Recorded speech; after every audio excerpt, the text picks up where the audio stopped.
माण तालुक्यातील येळेवाडी गावात एका शेतकऱ्याच्या घर व गोठ्यास शॉक लागून एक दुभती गाय जागीच मृत्युमुखी पडल्याची दुर्दैवी घटना घडली आहे। महावितरणाच्या बेजबाबदारपणामुळे ही दुर्दैवी घटना घडली असल्याचं संबंधित शेतकऱ्याचं म्हणणं आहे।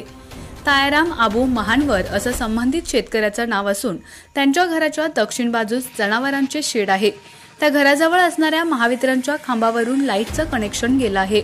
त्या कनेक्शनच्या केबलसोबत असलेली आधार म्हणून खांबापासून मीटर बोर्डपर्यंत असलेली टेन्शन तार ही खांबावरील तारेला चिकटली व खांबावरून संपूर्ण घराला तसेच शेडला शॉक लागला। पावसाच्या वातावरणात खांबावरील तारेचा करंट केबलच्या आधारभूत तारेतून थेट शेडपर्यंत पोहोचला।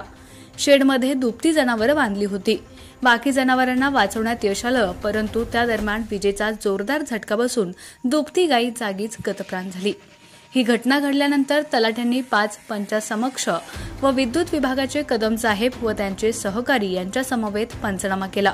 महावितरणाच्या खांबावरील तार ही कनेक्शन देतानाच खांबाच्या तारेला चिकटेल अशी जोडली गेल्यानंच खांबावरील तारेतून करंट शेडपर्यंत पोहोचला आणि गायीला आपले प्राण गमवावे लागले। सध्या मानखटाव सारख्या दुष्काळी भागात लोकांना 2 वेळच्या खाण्याची भ्रांत असतानाच महावितरणाच्या बेजबाबदारपणामुळे एका शेतकऱ्याला मोठा आर्थिक भुर्दंड सहन करावा लागलाय। या प्रकरणी संबंधित शेतकऱ्याला नुकसान भरपाई देण्यात यावी अशी मागणी उपस्थितांमधून चर्चेतून व्यक्त होते। आपला आवाज न्यूज नेटवर्कसाठी एकनाथ वाघमोडे, दहिवडी।